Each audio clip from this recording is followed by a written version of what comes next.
무지개하냐. 우리 지난 시간에 6장을 살펴봤는데 온 세상의 홍수의 심판으로 멸망의 길을 갔지만 그러나 노아는 은혜를 입었더라. 할렐루야. 네. 해봅시다. 그러나 노아는 은혜를 입었더라. 심판이 다가옵니다. 은혜를 얻는, 구원의 은혜를 얻는 성도들 좀 되시길 바랍니다. 예, 노아가 은혜를 입었던 것은 우리 6장 9절의 말씀처럼 의인이요 당세히 완전한 자요 하나님과 동행했기 때문에 심판으로부터 그렇게 구원을 얻을 수 있었다라고 말씀하고 있습니다. 아무튼 그가 하나님 앞에 심판에 대한 경고를 들었습니다. 할렐루야. 여러분, 들을 수 있는 것이 복이에요. 너희의 눈은 봄으로, 너희에게는 들음으로, 그에게 하라 천국에 가까웠다. 주님께서 들려주시는 것, 듣고 깨닫는 것이 복인 줄로 그렇게 믿습니다. 아멘. 경고의 말씀을 들었으면 이것을 마음판에 새겨야 합니다. 아멘. 농담으로 여기면 안 됩니다. 아멘. 알겠습니까? 아멘. 네, 또 경고의 말씀을 듣고 하나님께서 저에게 방주를 예비하라고 명령하셨는데 우리 6장 22절에 보니까 이 명령의 말씀을 다 준행했다. 할렐루야. 아멘. 해봅시다. 다 준행했다. 다 진행해라. 말씀대로 행하는 것이 믿음이에요. 행함이 없는 믿음은 죽은 믿음입니다. 구원파들이 갖고 있는 믿음이 관념적인 믿음이에요. 관념적인 믿음. 믿음이 뭐예요? 뭘 믿는 겁니까? 예수를 믿는 거지. 예수님이 뭐예요? 어떤 분이십니까? 요한복음에 보니까 말씀이 육신이 되어 우리 가운데 거하시매 성육하신 하나님의 말씀이에요. 예수를 믿는 것은 말씀을 믿는 거예요. 내가 더 이상 이상한 소리를 해. 예수를 믿어도 짐승의 표를 받아도 예수를 믿기만 하면 구원받는데 무슨 소리예요 이게? 예수님의 말씀인데 여러분 짐승의 표를 받으면 지옥 간다라고 기록되어 있잖아. 그 말씀을 믿는 게 예수를 믿는 거지. 말도 안 되는 논리를 거기다 그냥 끌어다 붙여요. 만약에 베리칩이 짐승의 표가 된다면 1%의 확률이 있다 할지라도 그거 여러분 지옥 갈 확률이 1%만 있다 할지라도 거부해야지. 이상한 논리를 가지고 뭐 베리칩을 받아도 구원과는 상관없다. 무슨 논리예요 그게? 노아가 말씀대로 다 준행했다. 이게 믿음이에요. 이게. 여러분 방주를 예비하라고 말씀하시면 그렇게 하면 됩니다. 알겠습니까? 노색에는 무슨 말씀을 주셨어요? 빨리 피하라. 노색에 주신 말씀은 빨리 소알성을 소돔성을 피하라는 거예요. 여러분 롯이 하나님의 말씀 피하라는 천사의 말씀을 듣지 않고 거기서 방주 짓고 있었으면 같이 죽은 거예요. 시대마다 주시는 말씀이 다른 겁니다. 이 마지막 때를 사는 우리에게는 하나님께서 여러분 방주를 지으라고 하지 않으셨어요. 또 어떤 사람들이 주장하듯이 여러분 도피처를 예비하는 말씀을 주신 게 아니에요. 감람산 강화 여러분 24장에 보면 종말의 때에 있을 그 종말에 관한 말씀을 주시고 25장의 세 가지 비유를 통해서 이 마지막 때를 사는 마지막 종말의 때를 사는 성도들이 어떠한 믿음으로 살아야 할지를 우리에게 교훈하고 계십니다. 그 말씀을 실천하면 돼. 첫 번째 비유가 뭐예요? 슬기로운 다섯처녀. 여러분 기름을 예비하십시오. 등불은 다 들고 있는데 외형적으로는 그럴듯해. 그러나 기름을 예비한 자와 그렇지 않은 자가 있다는 거예요. 늘 여러분 말씀 충만, 성령 충만, 은혜 충만 기름을 채울 수 있게 되기를 바랍니다. 알겠습니까? 그다음 달란트 비유 아닙니까? 주어진 사명에 달란트에 충성하십시오. 주님 오신다고 뭐 한복 갈아입고 그냥 교회 나와서 할렐루야만 외치면 안 되는 거예요. 성경에 보니까 맷돌을 갈다가 들림 받았어. 쟁기질 하다가 주어진 사명에 충성하다가 들림 받는 거예요. 주어진 달란트와 직분과 사명에 충성하십시오. 그리고 마지막 양과 염소의 비유잖아요. 뭐 이건 뭐 이스라엘에 해당되는 그 비유다라고도 말씀하긴 하지만 여튼 지극히 작은 소자에게 행한 것이 내게 행한 것이다. 힘 닿는 대로 우리 주변에 있는 지극히 작은 소자, 어렵고 힘든 이웃들을 돕고 구제하는 일에 사랑을 실천하는 일에 힘쓰시길 바랍니다. 이게 우리에게 주신 교훈이에요. 그 명령을 다 그러시게 되길 바랍니다. 이해가 되십니까? 노아의 때와 같이 하나님의 심판이 임박한 시대를 사는 우리도 에녹처럼 또 노아처럼 늘 의롭고 하나님 보시기에 온전하며 주님과 늘 동행하는 삶을 살아갈 수 있어야 합니다. 할렐루야. 아멘. 또 우리에게 이 마지막 때에 주신 우리에게 주신 명령, 기름을 예비하고 달란트에 충성하고 지극히 작은 소자에게 그리스도의 사랑을 실천하는 이러한 일을 다 준행할 수 있게 되기를 바랍니다. 아멘. 그럴 때 우리도 노아와 같이 다가오는 환난과 심판으로부터 구원의 은혜를 얻는 귀한 은총이 임하게 될 줄로 이렇게 믿습니다. 아멘.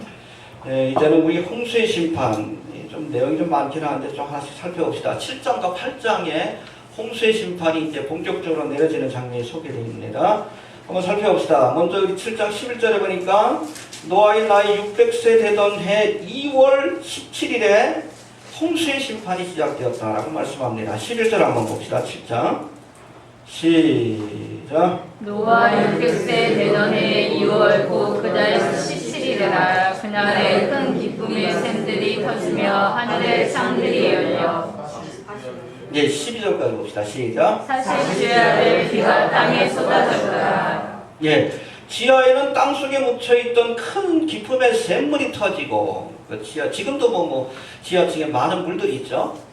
이것들이 터져 나왔고 땅 밖으로 터져 나왔고 또 대기권에 있던 물층. 그래서 여러분 창세기 1장 7절인가 보면 하나님께서 둘째 날에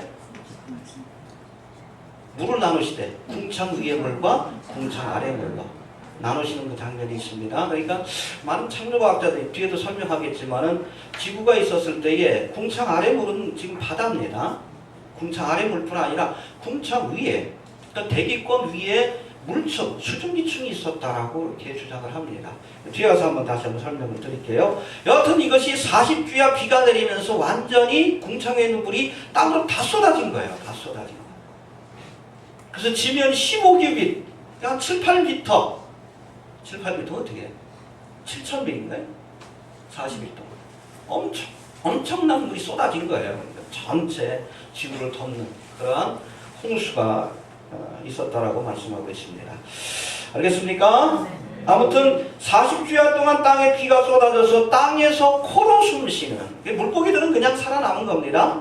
이해가 됩니까? 고래들도 이렇게 물속에서 하니까 살아남은 거예요. 고래를 방주에 실지는 않았습니다. 예, 아무튼 코로 숨쉬는 모든 사람과 동물들이 이 홍수의 심판으로 죽었다라고 방주에 남아있는 그런 동물과 사람들 외에는 기식하는 코로 숨쉬는 모든 것들이 다 죽었다라고 말씀하고 있습니다. 이렇듯 40일 동안 퍼붓던 비가 그쳤지만 그렇게 내린 비가 150일 동안이나 땅 위에 창일했다라고 말씀하고 있습니다. 7장 24절 시작. 물이 250일을 땅에 창일하였더라. 예, 150일 동안 물이 창일했고 그렇게 땅 전체를 덮은 겁니다. 이제 기식 있는 동물들은 도저히 살 수 없는 그 기간이 150일 동안이나 계속된 거예요. 그리고 150일 동안 물이 창일했고 그 뒤로 또다시 150일 동안 물이 감한 뒤에, 알겠습니까? 그러니까 150일 동안 가득 찼고 그리고 천천히 물이 빠지기 시작합니다. 물이 감하기 시작했고 그렇게 150일 동안 물이 감한 뒤에 드디어 이 노아의 방주가 아라랏산에 머물렀다라고 말씀하고 있습니다. 8장 3절 4절 한번 봅시다. 시작. 물이 땅에서 물러가고 점점 물러가서 150일 후에 강하고 시들고 그달 17일에 방주가 아라랏산에 머물렀으며. 예, 여기 적정지대인데 아르메니아 지역이라고 이렇게 알려져 있습니다. 지금도 아라랏산이 있어요. 거기 만년설 밑에 노아의 방주가 있다라고 얘기를 합니다. 얼마 전에 몇 년 전에 탐험대가 그 탐험을 해가지고 직접 거기 있던 널판지라든지 사진을 찍어갖고 왔는데 그 나라에서는 떠들썩했는데 해외 토픽에서는 거의 안 나왔어요. 노아의 방주가 발견된 사실도 잘 모릅니다. 심지어 기독교인들도. 이게 뭐예요? 언론 통제입니다. 알겠습니까? 있는지 없는지 알 수 없는 여러분 UFO 외계인에 대한 얘기는 지금 계속 떠들고 있잖아요. 화성에 물이 발견됐다. 외계 생명체가 있을 것이다. 근거 없는 얘기 이렇게 떠들면서 이 방주가 발견된 여러분 21세기의 가장 큰 고고학적 사건이에요. 정말 성경을 보는 패러다임, 인류의 역사를 보는 패러다임을 바꿀 수 있는 엄청난 사건인데 이 노아의 방주가 발견되었다는 사실은 그 어디에서도 다르지 않고 있어요. 여러분 이것이 통제입니다. 언론 통제. 지네들이 전하고 싶은 것만 전하는 거예요. 대중들을 마인드 컨트롤하기 위해서. 어떤 아라랏산에 이 방주가 머물렀다라고 말씀합니다. 이렇게 방주가 머문 뒤에 40일이 지나자 이제 노아가 창을 열고 까마귀를 내어보냅니다. 8장 6절 7절 한번 봅시다. 시작. 40일을 지나서 노아가 그 방주에 지은 창을 열고 까마귀를 내어놓은데 까마귀가 우리 땅에서 마르기까지 날아 왕래하였더라. 예, 이 까마귀를 내어보냈는데 물이 마른 상태는 아니에요. 그런데도 까마귀가 돌아오지 않았어. 뭐 하느냐고? 둥둥 떠다니는 썩은 고기를 주워 먹느냐고, 좋아 먹느냐고. 이해가 되시죠? 이 까마귀가 돌아오지 않으니까 노아가 이번에는 뭘 내보냅니까? 정결한 새인 비둘기를 내보냅니다. 할렐루야. 근데 여러분 이 비둘기는 까마귀와는 달리 접촉할 곳을 찾지 못해서 방주로 다시 돌아왔다는 말씀이 있어요. 8장 9절 한번 봅시다. 시작. 온 지면에 물이 있으므로 비둘기가 접촉할 곳을 찾지 못하고 방주로 돌아와 그에게로 오는지라 그가 손을 내밀어 방주 속 자기에게로 받아들이고. 예, 접촉한 곳, 접촉이 아니에요. 발을 디딜 곳을 찾지 못해가지고 다시 돌아온 겁니다. 까마귀는 어디에 발을 디딘 거예요? 썩은 고기에다가. 비둘기와 같은 정결한 성도가 되어야 합니다. 아멘. 접촉할 곳을 찾지 못해서 그 더러운 곳에 자기 발을 디딜기 싫으니까 이렇게 돌아다니다가 결국에는 쉴 곳을 찾지 못해서 돌아온 겁니다. 할렐루야. 아멘.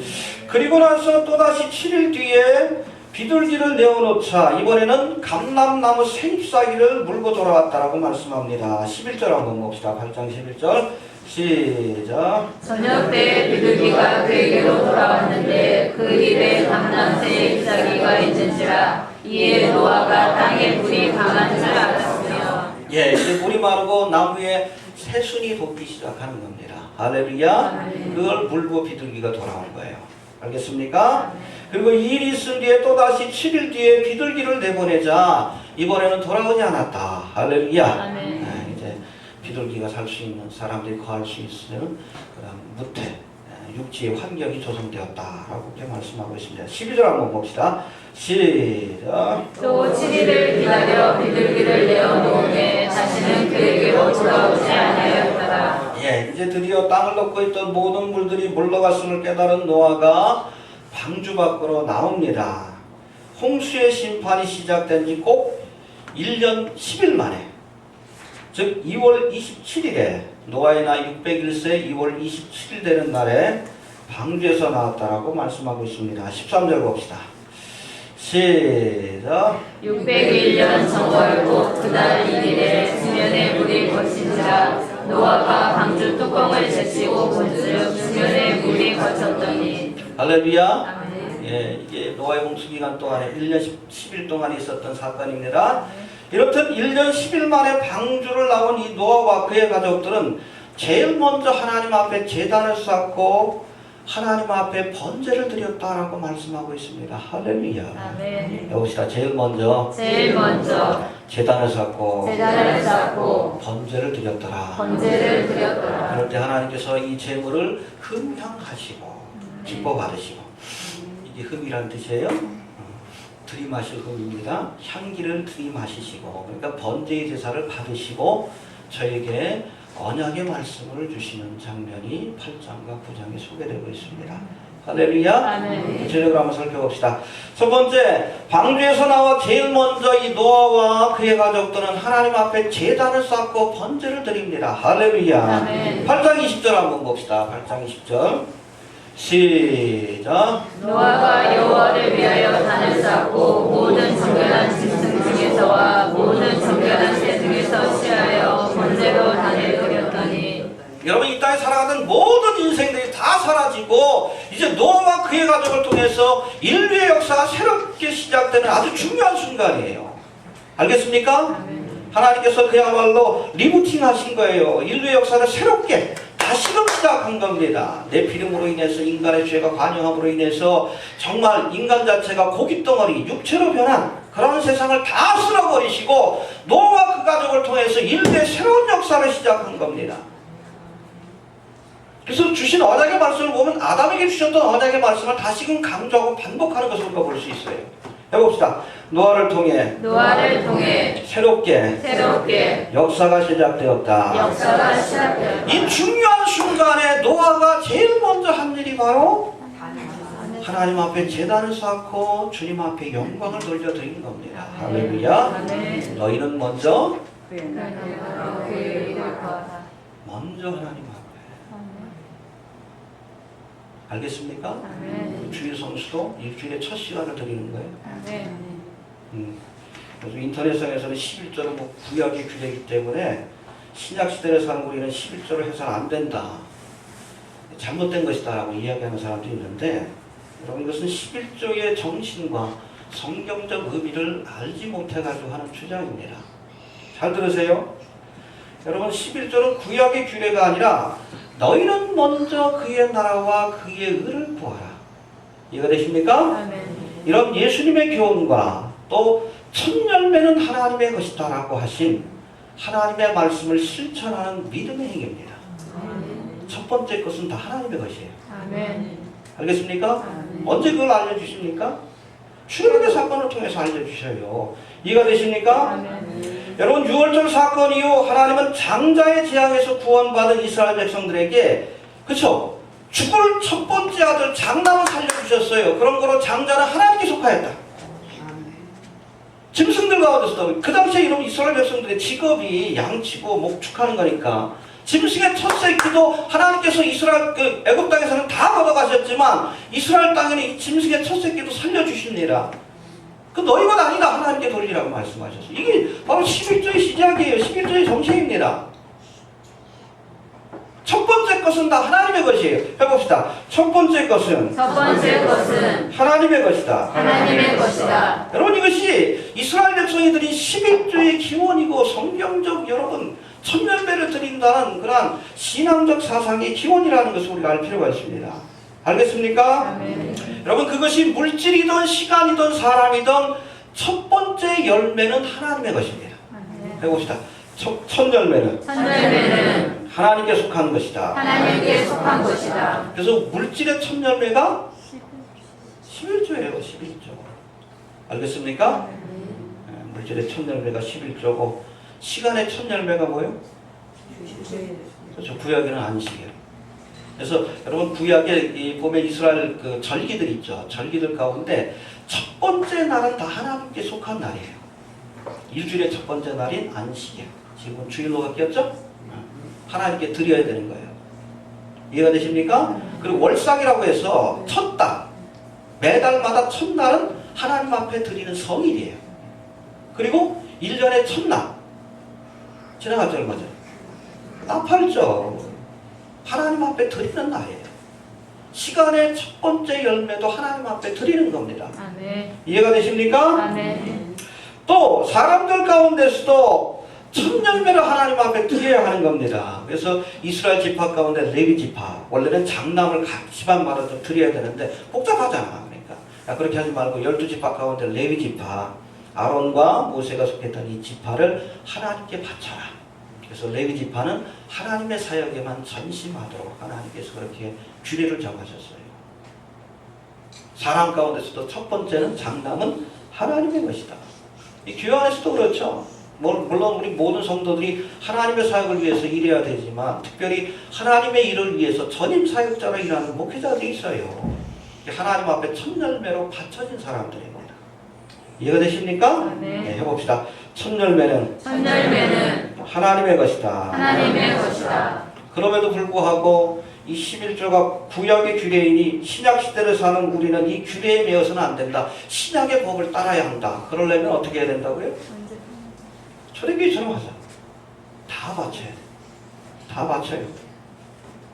다 바치고 목회자가 다 나눠주는 거 그것까지 살면 되는 거예요. 이해가 됩니까? 논리적으로도 모순이 있다는 얘기예요. 이거 11조 구약의 규례니까 신약시대를 사는 우리는 신약의 법을 따라야 된다.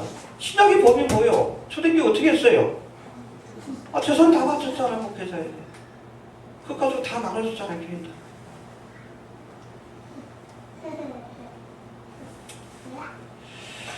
여튼 홍수의 심판에서 구원받은 노아가 제일 먼저 제단을 쌓고 번제로 하나님 앞에 영광을 돌려드렸어요. 너희는 먼저 그의 나라와 그의 그의 이름을 이름을 구하라. 여러분, 하나님 제일주의의 신앙을 가질 수 있게 되길 바랍니다. 아멘. 그런 의미에서 이런 11조와 또 주일 성수의 정신은 지금 교회가 자꾸 변질돼서 그렇지 꼭 지켜가야 할 교회의 전통입니다. 자꾸 그거 허물려고 하는 사람들, 하나님의 말씀을 허물려고 하는 자들이에요. 신앙의 정신을 허물려고 하는 자들입니다. 그럴듯한 논리로 가지고 얘기하지만 아니요. 너희는 먼저 그의 나라와 그의 이름을 구하라. 하나님께 천열매를 드시길 바랍니다. 아멘. 쓰고 남은 시간 들이지 마세요. 아멘. 쓰고 남은 물질 들이지 마시길 바랍니다. 아멘. 천열매란 것이 뭐예요? First. 제일 먼저 드리고 가장 좋은 것을 드린다는 뜻이에요. 여러분, 이런 믿음을 보일 때에 하나님께서 우리의 삶을 축복해 주시는 겁니다. 아멘. 바로 이렇게 천열매를 하나님 앞에 드렸을 때에 방주에 나와서 제일 먼저 하나님 앞에 번제를 드리면서 감사했을 때에 이 노아에게도 귀한 언약의 말씀으로 자기의 삶을 축복해 주신 것을 우리가 알게 됩니다. 아멘. 할렐루야. 아멘. 알겠습니까? 아멘. 노아의 홍수의 심판에서 구원받은 이 노아가 쌓은 제단은 또한 감사의 제단이요 헌신의 제단이었습니다. 할렐루야. 아멘. 해봅시다. 감사의 제단이요 감사의 제단이요 헌신의 제단이었다. 헌신의 제단이었다. 네, 기식 있는 모든 것들을 심판하시는 가운데서 나를 구원해 주셨다. 할렐루야. 아멘. 얼마나 감사해요. 이 감사하는 마음을 하나님 앞에 제단을 쌓고 영광을 드린 거예요. 감사할 수 있게 되길 바랍니다. 아멘. 네, 허물과 죄로 죽을 수밖에 없는 인생을 구원하여 할렐루야. 아멘. 하나님의 자녀로 삼아주신 것이 얼마나 감사합니까? 감사할 수 있게 되길 바랍니다. 아멘. 어떤 분들은 뭐 감사할 조건이 없다. 아니요. 구원받은 게 얼마나 큰 감사예요. 우리 찬송가 450장 나 같은 죄인 살리신 평생을 감사해도 모자랍니다. 구원해 주시는 데 감사할 수 있게 되길 바랍니다. 아멘. 또 8장 20절에 보니까 이 제사를 드리되 번제로 드렸다라고 말씀합니다. 20절 한번 봅시다. 다시 한번 8장 20절 시작. 노아가 여호와를 위하여 단을 쌓고 모든 정결한 짐승 중에서와 모든 정결한 새 중에서 취하여 번제로 단에 드렸더니. 예, 여러분 구약에 뭐 제사가 여러 가지가 있어요. 번제가 있고 화목제가 있고 거제가 있고 요제가 있고 여러 제사들이 있는데 특별히 이 번제는 제물을 잡아가지고 각을 떠서 그 전부를 불태워 하나님 앞에 드리는 제사입니다. 할렐루야. 아멘. 화목제사 같은 경우에는 일부를 드리고 일부는 제사장이 가져갑니다. 같이 나눠 먹어요. 그렇게 되어 있습니다. 그러나 이 번제는 온전히 다 하나님 앞에 바치는 제사가 불태워서 바치는 제사가 번제입니다. 해봅시다. 온전히 모두를 드리는 제사다. 모두를 드리는 제사다. 네, 번제는 온전히 내 삶을 하나님 앞에 바친다. 각을 떠서 머리를 드리는 거예요. 내 생각을 드립니다. 팔다리를 끊어서 드립니다. 나의 행실을 하나님 앞에 드립니다. 심장을 꺼내서 드립니다. 내 마음을 드립니다. 이게 번제예요. 번제. 다 하나님 앞에 드리는 거예요. 하나님의 은혜로 내가 구원받고 새로운 삶을 시작했으니 내 인생은 이제 내 것이 아니라 하나님의 것입니다. 아멘. 이런 고백이 있어야 돼. 아멘.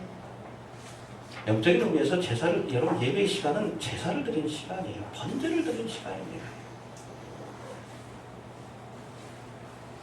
여러분의 삶을 하나님 앞에 드려야 돼요. 아멘. 뭐 교회에서 뭐 헌신 예배 그러는데 헌신 예배가 따로 있는 게 아니에요. 예배는 다 헌신이에요. 우리 자신을 드리는 겁니다. 온전히 번제로 드릴 수 있게 되길 바랍니다. 아멘. 내 인생은 다 이것이 아니에요. 아멘. 하나님께 온전히 번제로 드리는 그런 믿음을 우리가 보여야 합니다. 아멘. 이렇듯 하나님은 노아가 드린 이 번제를 흠양하시고 할렐루야. 아멘. 그 불태워 드리는 그 연기를 하나님께서 흠양하시고 기뻐 받으시고 노아와 그 후손들에게 귀한 언약의 말씀을 주고 계십니다. 그것이 8장 21절부터 9장 17절까지 우리가 읽은 본문의 말씀인데 우리가 하나하나씩 좀 살펴봅니다. 한 6가지가 되는 것 같은데 첫 번째 우리 8장 21절 시작. 여호와께서 그 하늘을 명하시고 그 중심에 이르시되 내가 다시는 사람으로 인하여 땅을 저주하지 아니하니 이는 사람의 마음에 계획하는 바가 어디서부터 나타나야 내가 전에 행한 것 같이 모든 생물을 멸하지 아니하니. 예, 해봅시다. 다시는 사람으로 인하여 땅을 저주하지 아니하리라. 예, 여러분 이 말씀은 사람의 죄로 인해서 다시는 세상에 재앙을 내리지 않는다는 뜻은 아닙니다.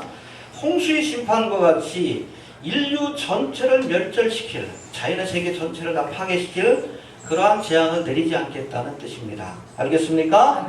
여러분 인간이 범죄할 때 이스라엘 그 역사 속에서도 하나님께서 메뚜기의 재앙을 내리기도 하고 기근의 재앙을 내리기도 했어요. 그 재앙을 내리지 않는다는 뜻이 아니라 또 다시는 하나님께서 인간의 죄로 인해서 인류 전체 그리고 자연의 세계 전체를 파괴하는 노아의 홍수 심판과 같은 재앙을 내리지 않는다는 말씀입니다. 왜 그렇습니까? 인간이 범죄할 때마다 그렇게 재앙을 내리면 이 땅에 살아남을 인생이 없기 때문에 그래요. 알겠습니까? 예. 노아의 홍수 심판 이후에도 사람들이 하나님을 진노케 하는 많은 사건들이 있었습니다. 우리 다음 시간에 살펴볼 11장에 무슨 사건? 바벨탑의 사건. 그런데도 하나님께서 재앙을 내리지 않으셨어요. 이해가 됩니까? 또 하나님의 아들을 십자가에 못 박아 죽이는 이 엄청난 죄. 그럼에도 불구하고 인류를 멸절시키지 않으셨습니다. 할렐루야. 이런 하나님의 인내하심과 긍휼하심이 있기에 우리가 지금 복음의 소식을 듣고 구원의 자리에 선준도 그렇게 믿습니다. 할렐루야. 하나님이 참아주셨기 때문에 내가 여기 있는 거예요. 이해가 됩니까? 예. 이처럼 지금은 하나님이 심판을 유보하신 은혜의 시대입니다. 그러나 이 은혜의 시대가 끝나게 되면 또다시 하나님의 준엄한 심판이 이 땅에 내려질 것이다라고 말씀합니다. 7년 대환란이 찾아올 겁니다. 예, 그래서 노아의 때에는 물로써 세상을 심판했지만 마지막 때는 불로써 세상을 심판하실 것이다라고 말씀하고 계십니다. 은혜를 베푸실 때에 이 은혜의 기회를 허비하지 않는 성도들이 좀 되시길 바랍니다. 알겠습니까? 예. 또 우리 8장 22절에 보니까 노아의 홍수 심판 이후에 계절의 변화가 찾아왔다라는 말씀이 있어요. 우리 22절 한번 봅시다. 22절 시작. 땅이 있을 동안에는 심음과 거름과 추위와 더위와 여름과 겨울과 낮과 밤이 쉬지 아니하리라. 예, 노아의 홍수 이후 여름과 겨울과 같은 계절의 변화가 있을 것이라 하신 것을 보면 홍수 심판 이전에는 지구 전체에 계절의 변화가 없는 일정한 기후를 유지했다는 것을 우리가 알 수 있습니다. 이해가 됩니까? 그전에는 여름 겨울도 없고 여름도 없고 온화한 기후, 아열대와 같은 온화한 기후가 지구 전체를 이렇게 유지하고 있었고 그로 인해서 공룡과 같은 큰 동물들도 충분히 살아갈 수 있는 자연 환경이 되었다는 이야기입니다. 할렐루야. 그렇다면 지구 전체가 덥지도 춥지도 않은 일정하고 온화한 기후, 어떻게 그것이 가능한 것일까? 여러분 창조과학자들은 홍수 심판 당시에 하늘의 창들이 열려서 40주야 동안 비가 쏟아졌다는 이 말씀에 주목합니다. 해봅시다. 하늘의 창이 열려 40일 동안 비가 쏟아졌다. 노아의 홍수 심판 이전에는 우리 창세기 1장 7절에 나오는 것처럼 궁창 아래 물, 밑에도 물이 있었지만 궁창 위에 물, 그 대기권 위에 뭐가 있었어요? 물층 혹은 수증기층이 있었는데 그것이 40일 동안 쏟아진 거예요. 비가 내려서 쏟아진 겁니다. 알겠습니까? 쏟아진 물이 다 어디로 가느냐? 지하로 가고 북극과 남극에 얼음으로 남아있는 겁니다. 이해가 되십니까? 예. 아무튼 이 수증기층이 하나의 온실과 같은 역할을 했다는 겁니다. 이해가 되시죠? 한겨울에도 우리가 비닐이나 아니면 유리로 이렇게 온실을 만들어 놓으면 그 안에는 따뜻해. 바로 그런 효과가 있었다는 거예요. 이해가 되십니까? 그리고 여러분 지금도 사람이 노화되는 가장 결정적인 원인이 뭐예요? 자외선 때문에 그래요. 자외선. 사람이 노아가 되는. 근데 바로 이 물층 자체가 인간에게 해로운 태양의 자외선 같은 것들을 막아주는 역할을 해서 그 온화한 환경 속에서 인간들이 그야말로 1000년 가까운 그런 시간을 살 수 있었고, 공룡과 같은 엄청난 덩치를 가진 그러한 동물들도 충분히 살아갈 수 있는 자연의 환경, 먹을 것도 충분했고 자연 환경도 그렇게 좋았다는 이야기예요. 이해가 되십니까? 예. 여하튼 이런 자연의 환경이 깨어지게 돼요. 노아의 홍수 심판으로 인해서. 그리고 이때부터 인간의 삶도 척박해지기 시작했고 인간의 수명이 아주 급속하게 줄어드는 모습을 보여주고 있어요. 알겠습니까? 또 세 번째 주신 말씀은 뭡니까? 9장 1절에 보니까 생육하고 번성하고 땅에 충만하라 말씀합니다. 9장 1절 시작. 하나님이 노아와 그 아들들에게 보여주시며 그들에게 이르시되 생육하고 번성하여 땅에 충만하라. 예, 어디서 많이 듣던 말씀이죠? 창세기 1장 22절에 보니까 하나님께서 아담과 하와를 지으시고 그들에게 축복하시되 생육하고 번성하여 땅에 충만하라. 똑같은 말씀을 주셨어요. 할렐루야. 최초의 사람 아담에게 주셨던 그 언약의 말씀을 홍수의 심판에서 살아남은 이 노아에게 다시금 주고 계십니다. 홍수의 심판을 견디고 살아남은 이 노아를 통해서 인류의 새로운 역사를 시작하시겠다는 하나님의 의지를 보여주신 거예요. 알겠습니까? 네, 인류의 역사가 리부트되는 순간이에요. 새롭게 시작되는 순간. 알겠습니까? 여러분, 장차 그리스도의 신부인 교회의 휴거 사건이 있고 이 땅에 7년 대환란이 시작되면 이 땅에 살아가는 사람들 가운데도 대부분이 바로 이 7년 대환란과 하나님의 심판의 와중에 목숨을 잃게 될 겁니다. 그러나 그 가운데 이스라엘 가운데는 3분의 1. 알겠습니까? 수계라 13장 9절에 나와 있어요. 이스라엘 가운데 3분의 1을 하나님께서 남겨두실 것이고 열국 가운데서도 남은 자들이 스가랴 14장 16절의 말씀입니다. 천년왕국에 육신의 몸을 입고 참여하게 됩니다. 알겠습니까? 그리고 홍수의 심판을 이기고 살아남은 노아와 그의 가족들처럼 바로 이들이 이스라엘 가운데 3분의 1, 열국 가운데서 이방인 가운데 환난 성도들이죠. 죽지 않고 살아남은 사람들이 바로 천년왕국의 시민이 되어서 천년왕국 기간 동안 생육하고 번성하여 땅에 충만하게 될 겁니다. 할렐루야. 아멘. 그들 가운데 참으로 그리스도를 따르는 자와 그렇지 않은 자들을 하나님께서 가르치기 위해 무적에게 1000년 동안 가졌던 영으로 하여금 다시 한번 세상을 미혹하도록 허락하시는 겁니다. 이해가 되십니까? 예, 그래서 우리가 인류의 역사가 아담으로 인해서 처음 시작되었고 노아를 통해서 두 번째 시작되었고 이제 앞으로 천년왕국을 통해서 새롭게 시작될 터인데 그 기간 동안에는 이스라엘의 3분의 1 남은 자들, 열국 가운데 남은 자들, 그들이 바로 새로운 천년왕국의 역사를 시작하게 된다는 것. 우리 구속받은 성도는 어떻게 돼요? 부활의 몸으로 천년왕국에 참여하게 될 겁니다. 이해가 되십니까? 아멘. 잘 정리할 수 있게 되길 바랍니다. 자, 또 네 번째 주신 말씀 우리 9장 2절에 나와 있는데 한번 봅시다. 9장 2절 시작. 땅의 모든 짐승과 공중의 모든 새와 땅에 드는 모든 것과 바다의 모든 고기가 너희를 두려워하며 너희를 무서워하리니 이들은 너희 손에 붙였습니다. 예, 이는 만물의 영장으로서 모든 피조물, 특별히 동물들에 대한 지배권을 다시 한번 확인시켜 주신 말씀입니다. 할렐루야. 근데 여러분, 이 지배권에 대한 회복의 말씀이긴 하지만 창세기 1장 9절에서는 하나님께서 이 동물들에 대한 지배권을 주실 때 어떤 방법으로? 그들의 이름을 지어주므로. 알겠습니까? 동물들을 지배하는 권세를 하나님께서 허락하시는 것을 우리가 알 수 있습니다. 근데 본문에서는 이 동물들이 너희를 두려워하며 무서워하리라는 말씀을 주고 계셔요. 해봅시다. 동물들이 너희를 두려워하며 무서워하리라. 아담과 마찬가지로 노아에게도 동물에 대한 지배권을 주셨어요. 그러나 아담의 때와는 달리 이때부터는 동물들이 자발적으로 사람을 따르는 것이 아니라, 그렇죠? 아담이 아무개야 강아지야 부르면 졸졸졸 쫓아오듯이 이 지배권입니다. 자연스럽게 순종하는 마음으로 쫓아오는 것이 아니라 그저 인간이 두려워서 쫓게 되는 그런 관계로 바뀌게 되었다는 것을 우리가 알 수 있습니다. 어떻게 사람을 따르되 순종하는 마음으로 따르는 것이 아니라 두려움으로 인해서 따르게 될 것이다 라고 말씀하고 계시는 겁니다. 이게 뭡니까? 다스리고 돌보는 대상이었던 동물들이 이제 인간이 착취하는 대상이 되었고, 이로 인해서 동물들도 인간들을 두려워하게 되었다라고 말씀하고 있는 겁니다. 여러분, 이런 왜곡된 관계는 천년왕국 기간 동안 주님이 오셔서 통치하실 때에 비로소 회복될 줄로 그렇게 믿습니다. 아멘. 알겠습니까? 아멘. 그래서 우리 이사야서 11장에 보니까 그날이 오면 이리가 어린 양과 함께 거할 것이고 독사벌에 어린이가 손을 놓고 장난을 쳐도 물지 않는. 할렐루야. 아멘. 무서움으로 따르는 것이 아니에요. 기쁨으로 따르게 되는. 예, 온전한 회복의 역사가 천년왕국의 기간 동안 이루어질 것을 우리에게 말씀하고 있습니다. 알겠습니까? 아멘. 예.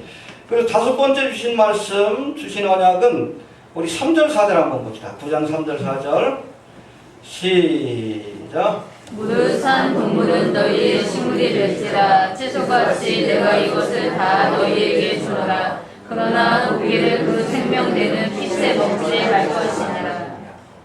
예. 할렐루야. 아멘. 예. 동물을 식물로 주신다라고 말씀합니다. 식물이라는 것은 푸드라는 뜻이에요. 음식이라는 뜻입니다. 먹는 음식으로 해봅시다. 동물을 식물로 주신다. 식물로 주신다. 이때부터 고기 먹는 것을 허락하셨습니다. 노아의 홍수 이전에는 고기 먹는 것을 허락지 않으셨다는 거예요. 물론 가인의 후손들은 먹었겠지. 하나님의 규례를 어기고. 아벨도 양을 길렀는데 동물을 안 먹었느냐? 안 먹었겠죠. 그 가죽을 옷으로 쓰고 아니면 양의 젖 같은 것을 먹었겠지만 고기 자체는 안 먹었을 겁니다. 하나님 앞에 제사 드리기 위해서 길렀던 것이고. 이때부터는 하나님께서 고기를 먹는 것을 허락하시되 그러나 피체는 먹지 말라라고 말씀하고 있습니다. 홍수의 심판 이전에는 동물을 잡아먹는 것을 허락지 않으셨지만 홍수의 심판 이후에는 동물을 식물로 먹는 음식으로 주신다라고 말씀합니다. 홍수의 심판 이후 열악해진 자연환경으로 인해서 사람들이 식물과 열매만 가지고는 생명을 유지할 수 없는 그런 상황이 왔기 때문에 하나님께서 이 동물을 식물로, 즉 육식을 허락하신 것으로 그렇게 많은 주경가들이 해석을 하고 있습니다. 그런데 이처럼 동물의 고기를 식물로 허락하셨지만 한 가지 단서가 있어요. 피채 먹지 말라라고 말씀합니다. 해봅시다. 피채 먹지 말라. 피채 먹지 말라. 왜입니까? 피는 곧 생명. 생명입니다. 여기서 대속의 교리를 또 말씀하고 계셔요. 이해가 됩니까? 아멘.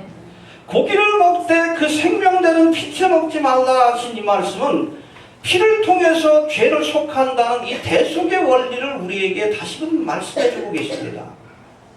음식을 먹을 때마다 고기를 먹을 때마다 피가 생명이라는 사실을 각인시켜 주신 거예요. 매일같이 먹는 고기, 피는 생명이다. 피는 생명이다.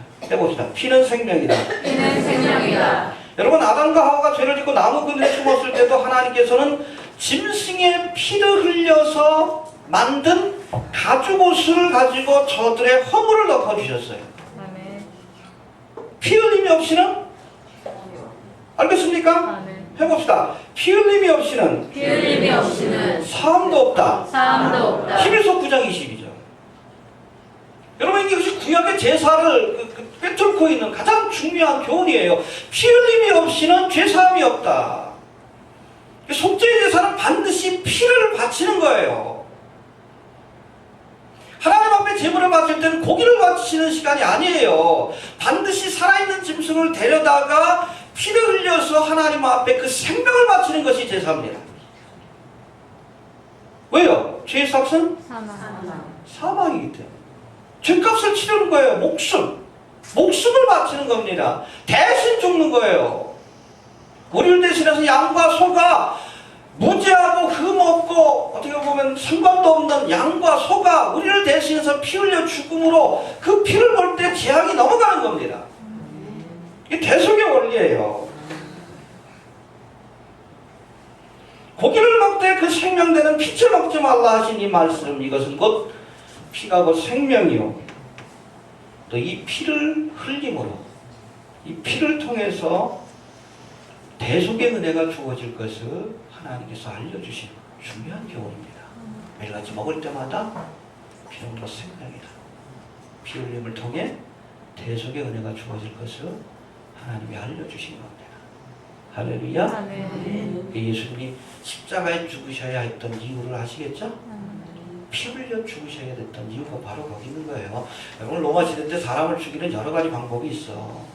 목을 잘라 죽이는 방법도 있고, 잔혹하지만 시체하고 그냥 같이 묶어놔가지고 같이 썩게 해가지고 죽게 하는 방법도 있고, 별의별 사용법이 다 있어요. 근데 왜 예수님이 십자가에서 죽으셔야 했는가? 여러분 십자가의 죽음은 피를 말려 죽이는 형벌이에요. 피를 말려.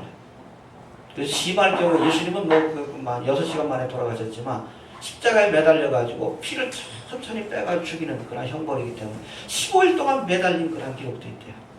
꿈틀거리면서. 예수님이 목마르다 하신 것이 몸에서 피가 다 빠져나가고 생명이 빠져나가요. 보혈의 피로 말미암아 우리가 죄상을 받고 하나님의 자녀가 되는 겁니다. 할렐루야. 아멘. 이 십자가의 도를 우리가 놓지 말아야 돼요. 망령댁에도 이 프란치스코가 십자가를 실패라고 표현하지. 기독교의 핵심 교리를 모독한 겁니다.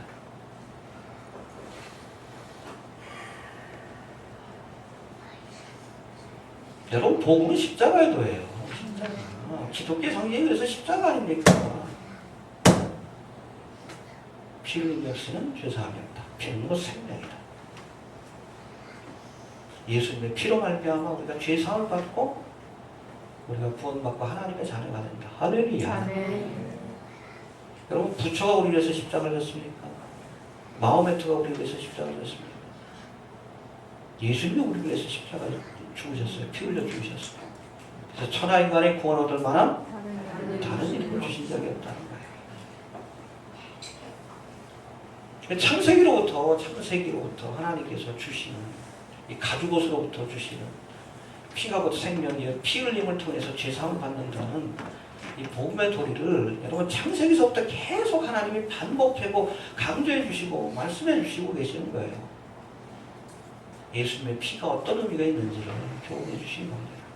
해봅시다. 피 흘림이 없이는 죄사함이 없다. 죄사함이 없다. 알겠습니까? 마지막으로 하나님께서는 이제 언약의 증거로 뭘 보여주십니까? 무지개를 보여주고 계십니다. 9장 11절부터 13절까지 봅시다. 시작. 내가 너희와 언약을 세우리니 다시는 모든 생물을 홍수로 멸하지 아니할 것이라. 땅을 침몰할 홍수가 다시 있지 아니하리라. 하나님이 가라사대 내가 나와 너희와 및 너희와 함께하는 모든 생물 사이에 영생까지 세우는 언약의 증거는 이것이라. 내가 내 무지개를 구름 속에 두었나니 이것이 나의 세상과의 언약의 증거니라. 할렐루야. 예, 여러분 큰 비가 오는 데는 어김없이 무지개가 뜨곤 하는데 그걸 볼 때마다 하나님께서 다시는 물로서 세상을 심판하지 않는다는 그 언약을 기억하라는 뜻입니다. 예, 언약의 징표, 토큰이라고 되어 있어요. 하나님의 표시. 그걸 바라보면서 믿어야 합니다. 하나님의 언약을 믿어야 돼. 해봅시다. 하나님의 언약을 믿어야 한다. 홍수로 멸하지 아니하리라. 언약의 표시로 무지개까지 보여주셨잖아요. 큰 비가 내릴 때마다 사람들이 아마 트라우마가 있었던 것 같아요. 홍수의 심판에 대한. 그러니까 바벨탑도 쌓은 거죠. 거기에 대해서 우리 다음 시간에 살펴봅시다. 그래서 바벨탑, 다음 주에 설교할 것이지만 이 바벨탑이 왜 하나님이 기뻐하지 않는 일인가? 불신앙의 산물이기 때문에 그래요. 다시는 홍수로 심판하지 아니하리라. 근데 바벨탑은 탑이 아니에요. 탑 형식으로 된 마천루입니다. 지금으로 말하면 고층 빌딩이에요. 왜 그걸 그렇게 높이 쌓았는가? 혹시 다시금 홍수의 심판이 내려지면 거기 올라가서 살겠다고. 그래서 바벨탑은 첫 번째로 불신앙의 상징입니다. 하나님 기뻐하지 않는 거예요. 이해되십니까? 여하튼 언약을 주셨으면 믿어야 합니다. 아멘. 또 재미난 건 이때부터 여러분 무지개가 떠올랐어요. 그전에는 무지개가 없었다는 거예요. 너의 홍수 심판이 전에. 어떻게 그게 가능한가? 물층이 이렇게 싸고 있으면 무지개가 안 뜬다고 합니다. 과학적으로. 표현하죠? 이게 딱 무너지고 나니까 이제는 비가 올 때마다 무지개가 떠오르게 되었고 그것이 바로 다시는 세상을 물로서 심판하지 않겠다는 하나님의 보증. 상징이라고 언약의 징표라고 하나님께서 말씀하고 계십니다. 믿어야 합니다. 아멘. 네, 그대로 믿을 수 있어야 합니다. 아멘. 심판하지 않는다고 하면 그대로 믿어야지. 왜 바벨탑을 쌓아? 믿음으로 행치 않는 것이 죄라고 했어요. 불신앙이 죄예요. 또 심판하신다고 하면 또 그렇게 믿어야지. 마지막 때에 심판이 있다라고 했잖아요. 그렇죠? 7년 대화단이 있다라고 성경에서 명시하고 있잖아. 왜 안 믿어? 왜 안 믿어? 왜 종말에 대해서 설교 안 합니까? 왜? 안 믿는 건 아니에요. 심판하지 않는다는 말씀도 믿어야 하고 또 심판하신다는 말씀도 하나님이 말씀하시면 믿어야지. 언약의 징표를 하나님께서 지금도 보여주고 계시잖아요. 종말에 관한 성경의 예언들이 실현되는 모습. 전쟁, 지진, 기근, 온요. 교회가 배도의 길을 가고 있고. 그렇죠? 어젠가 또 신문에 보니까 교황청에 무슨 그 높은 지위에 있는 사람이 컵이 나와서 그랬다. 막가자는 거지, 막가자. 롯의 딸입니까? 지금까지 여러분, 카톨릭은 특별히 뭐 낙태 문제라든지 아니면은 뭐 동성애 문제는 굉장히 극보수였어요. 보수에서 개신교보다도 훨씬 더. 이게 다 허물어지고 있어요. 예수의 사제인 저 프란치스코로 인해서. 로마 교역청 안에서도 보수주의자들이 지금 부부를 끌고 있습니다. 아마 그 사람들 다 내쳐버릴 거예요, 교황. 동성애도 좋다. 뭐 다른 종교에도 구원이 있다. 여러분, 현존한 인물 가운데 가장 위험한 인물이 바로 프란치스코입니다. 지금 아직 뭐 적그리스도는 나타나지 않은 상황이니까 누군지 모르지만 현존한 인물 가운데 가장 위험한 인물이 프란치스코예요. 아우, 걱정스럽습니다. 근데 분별을 못해, 많은 목사들이. 한국교회도 지금 배도기를 가고 있고, 전사님 얘기 들어보니까 우리 전 신학교도 지금 다 그쪽으로 지금 카톨릭을 형님 그런데 종교개혁을 잘못한 거라고 그러는데 미친 것들이지.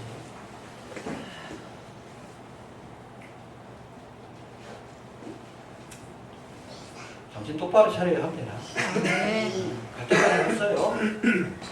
가끔 보면 뭐 종말의 때가 많이 남았다라고 얘기하는 사람들이 있는데 착각도 그런 착각이 없는 거예요. 지금 펼쳐지고 있는 상황을 봐요. 오늘 주님 오셔도 우리가 할 말이 없어. 다 보여줘. 이게 언약의 징표예요. 심판하신다는 종말의 때 하나님의 7년 동안에 있을 것이다. 언약의 징표를 말씀해 주셨고 그걸 우리가 보고 있잖아요. 지금 우리가 무지개를 보고 있잖아요. 무지개를. 근데 왜 깨닫지 못합니까? 언약의 징표를 보여주고 계시. 지금 멸망하는 거지. 눈이 있어도 보지 못하고 귀가 있어도 듣지 못하고 마음으로 깨닫지 못해. 멸망하기로 하는 거 아닙니까? 들을지어다? 네. 너희들은 봄으로, 너희에게는 들음으로 복이 있다. 할렐루야? 아멘. 정리합니다. 온 세상을 물로 심판하는 와중에도 하나님은 노아와 그의 가족을 건져마셨다는 말씀이 있어요. 8장 1절 한번 봅시다. 8장 1절. 시작. 하나님이 노아와 그와 함께 방주에 있는 모든 불친소와 육축을 건져마사 바람으로 땅 위에 불리하시니 물이 강하였고. 네, 온 세상을 심판하는 와중에도 노아와 그의 가족을 건져마셨다. 히브리어는 자카라라고 되어 있는데 영어 성경 리멤버라고 되어 있어요. 기억하셨다. 환난과 심판이 다가옵니다. 하나님께서 여러분들의 이름을 기억해 주시기를 바랍니다. 다른 기도할 거 없어. 다윗의 자손 예수여 나를 기억하옵소서. 불쌍히 여기소서. 권념해 주시옵소서. 할렐루야. 아멘. 해봅시다. 권념하셨다. 건져마셨다. 네. 그리고 환난의 와중에도 노아와 같이 하나님을 의지하고 주의 말씀대로 행하는 자를 하나님께서는 권념해 주십니다. 기억해 주실 줄로 이렇게 믿습니다. 아멘. 홍수의 심판 이후 방주에서 나온 이 노아는 제일 먼저 하나님 앞에 번제를 드리면서 감사와 헌신의 마음을 표현했습니다. 먼저 그의 나라와 그의 의를 구할 수 있기 바랍니다. 아멘. 알겠습니까? 아멘. 이러한 노아의 제사를 받으시고 하나님은 노아를 축복하시고 언약의 말씀을 주셨습니다. 다시는 홍수의 심판으로 세상을 멸하지 않으려는 약속을 주셨습니다. 어떤 이 언약을 믿는 자에게, 하나님의 약속을 믿는 자에게 환난 가운데서도 구원받는 주님의 은혜가 주어지게 될 줄로 이렇게 믿습니다. 아멘. 주신 말씀 붙들고 다 같이 한번 통성으로 기도합니다.